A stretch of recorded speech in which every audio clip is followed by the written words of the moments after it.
अगर आप भी चाहते हैं कि एसएस फिल्म्स मोतिहारी के ऑडियो वीडियो सबसे पहले आप तक पहुंचे, तो इस चैनल को सब्सक्राइब करें और साथ ही बेल आइकन को दबाना ना भूलें। हेलो हेलो ठीक।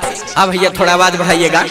जी हाँ मेरे दोस्तों, हर साल के भांति इस साल भी नवयुवक सरस्वती पूजा समिति आप लोगों का हार्दिक अभिनंदन करती है और करती रहेगी। तो उठाइए दोनों हाथ और प्रेम से बोलिएगा, सरस्वती माता की जय, सरस्वती माता की जय। साल भर पर आती है, विद्या देकर जाती है, साल भर पर आती है, विद्या देकर जाती है। सरस्वती माता विद्या के दाता, सरस्वती माता विद्या के दाता, सरस्वती माता विद्या के दाता।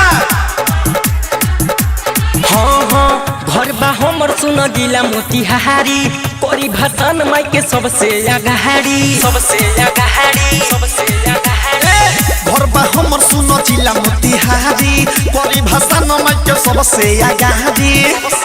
त जदी कोरी रुकावट लफुआ सन के टोली, त सुना हम लाइसेंस ये लफुआ है। मार दे गोली भसान में दे बोली, मार दे गोली भसान में जे बोली, मार दे गोली भसान में दे बोली, मार दे गोली भसान में जे बोली। है समझोला, आवाज कम कर। हाँ एक आवश्यक सूचना, मेरे समिति के जितने भी सदस्यगण हैं, अगर मेरी आवाज को सुन रहे हैं तो सबसे पीछे एक लड़का ब्लू टी शर्ट पहना हुआ है और सामने वाले जो छत पे लड़की है उसको लाइन मार रहा है, तो उसको पता नहीं है कि लफुआ का भसान निकला हुआ है। बोल दो सिस्टम में रहे। गाना बाजी भोजपुरी तबे नुगादा खूबे उड़ी, सभे कमरला चकाई, केहू के होई ना मजबूरी, केहू के होई ना मजबूरी। सुनो गाना बाजी भोजपुरी तबे नुगारा दाऊरी, सबे कमर लाचकाई, केहू के होई ना मजबूरी। कौनो गली मोहल्ला ना बहची, होई भसान इतिहास जारी रहची। सिंह टोली में घुमनी चल सयब यही टोली। हाँ चल चल, वो नहीं हमरा माल के घर बा, कहूँ छत पर इंतजार करत होई। मार दम गोली भसान में जे बोली, मार दे गोली भसान में दे बोली, मार दम गोली भसान में जे बोली।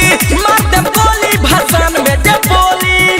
तो भाइयों एक शायर याद आ गया, कहते हैं कि शीशम की लकड़ी की सुगंध चंदन की लकड़ी से कम नहीं, शीशम की लकड़ी की सुगंध चंदन की लकड़ी से कम नहीं।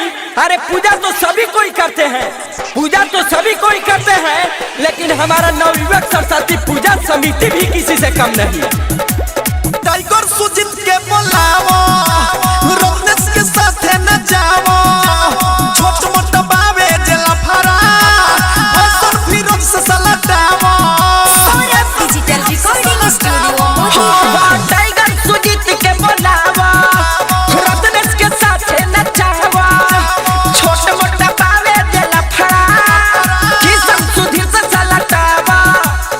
बबलू सूरज या बीर जसवी हरी, सौरभ ऐश्वर्या के चले रंगधारी, के तारिया दारू सबके हुडी जे पडोली। हाँ डोलो डोलो, जब मोतिहारी घर कची का डर है। मार दे गोली भसान में दे बोली, मार दे गोली भसान में जे बोली, मार